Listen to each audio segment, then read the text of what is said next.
everybody? It's JetsCentral coming back with a quick little video for you guys, and we actually got the Bills-Patriots game coming up in a little bit.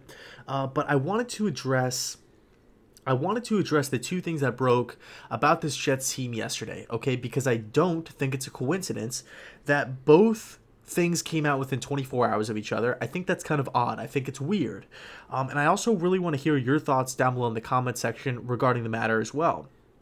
Because it is relevant, it is important that we talk about these things because given the Jets' current state of affairs, right, losing games, not really having a vision moving forward, having zero leadership from from Adam Gase and stuff like that, there's just a lot of, it almost seems like there's a dark cloud over this organization right now, and it's been like that since Gase was hired. So it is important that we talk about these things, and like I said before, I want to hear your thoughts down below. So let's get into it. You guys know what I'm going to get into based off the title of this video. Two major things that came out. Well, not major, but two things broke about the Jets yesterday that I found very, very interesting. And both things were discreet. Both things were really vague and hazy. Didn't really get into too much detail. It was almost like subliminal in a sense. But anyway, let's get into it. The first thing, Ed Reed, right? Everybody knows who Ed Reed is. Former Baltimore Raven legend. Probably one of the greatest players that I've ever witnessed. A dominant force at the safety position. Anyway, he spent some time coaching after his playing days were up. And I'm really not sure what he's up to now. I don't know if he's like some sort of consultant or what he's up to. But he spent some time at the Jets facility. And after practice concluded, right, he actually stuck around and he watched the Jets practice. He went on his Instagram account. I don't know if he posted it on Twitter, although I did see the video on Twitter. He posted like a 45-second to a minute-long video of him kind of pacing around the Jets indoor facility, right? He wasn't like hiding in some corner, like trying to hide what he's saying or anything weird.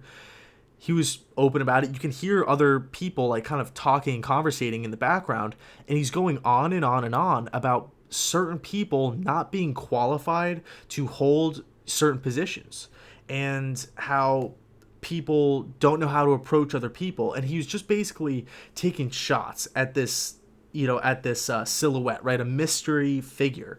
He wasn't name dropping. He didn't say, oh, Sam Darnold needs to be a better leader. Adam Gase needs to be a better leader. Jamal Adams needs to play better. It wasn't anything like that. It was just more so just, he almost had this he had a strange look on his face, like a really calm look on his face, just a look of disappointment. And he's just saying like, people have all these jobs all across, the country, and they're really just not qualified for them. And the major takeaway from it was, by the Jets fans was, Ed Reed is talking about Adam Gase here. I mean, the guy's pacing around the Jets facility, just watched a practice. And every Jet, even before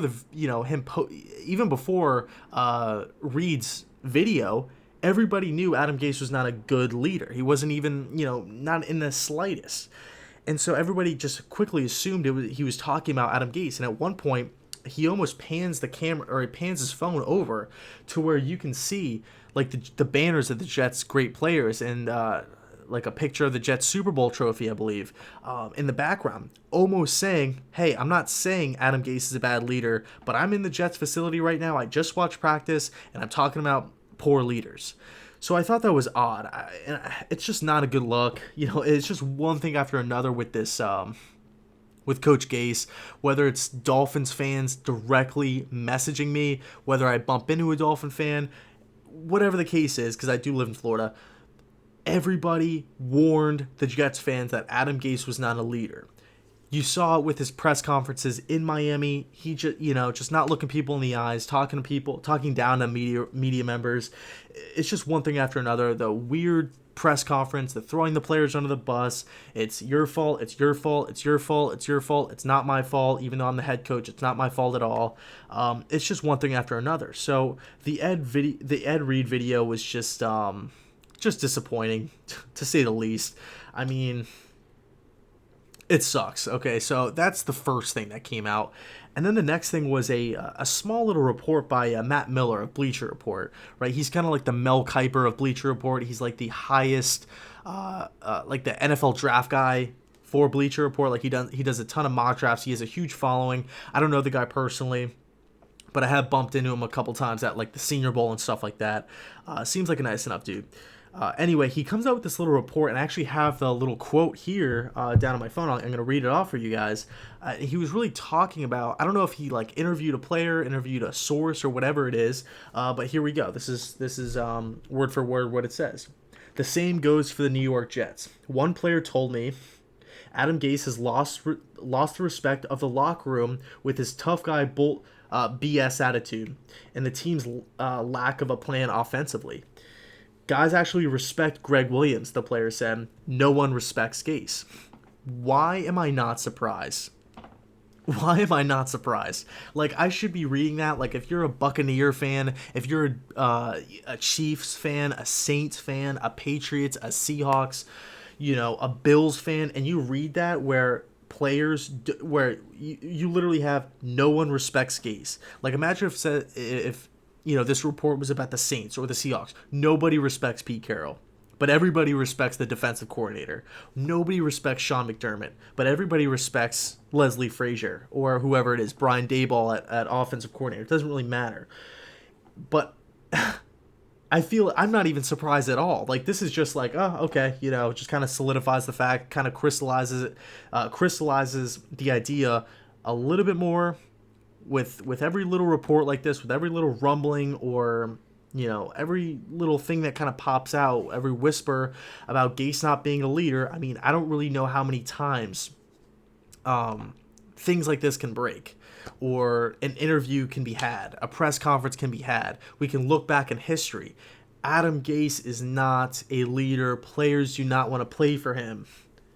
And the thing is, people will say, oh, well, Bill Belichick is rude to the media members and stuff like that. And, Andy Reid, he's not the most talkative guy. He's not some outgoing Rex Ryan type of, he's not like this guy with a ton of charisma or anything like that.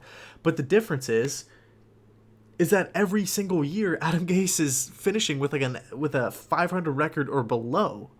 Outside of the 1 year he made the playoffs with Tannehill at the helm, ended up losing to Pittsburgh in Pittsburgh that year. But it's like, we're not even good. We're not even good. And like, I just don't get it. I don't understand it. And it does kind of irritate me. It really does. So we had these two incidents break yesterday. And my overall just takeaway from them both combined is that, A, I'm not surprised at all. Not in the least. We already knew that Gase, he's not a good culture builder, right? He might be a great X's and O's guy, and he might be a great, guy that can develop a quarterback. But as far as every other aspect of football goes, it's just not really there, right? Time management, defense, practicing, game planning, taking accountability, leading men, creating a culture. And the ironic thing about it is that the Jets offense sucks this year. And you can say Darnold's regressed and whatever. We brought in Le'Veon Bell. We can't use him. And it's just one thing after another. I don't need to go down and stress everybody out with all the things that are wrong with the offense. But that's the main issue, is that it's like, at least with Todd Bowles, you can say, hey, he didn't know how to coach quarterbacks. He didn't know how to coach offense. He didn't know when to use timeouts. He didn't know when to challenge plays. He didn't know how to make second half adjustments at all.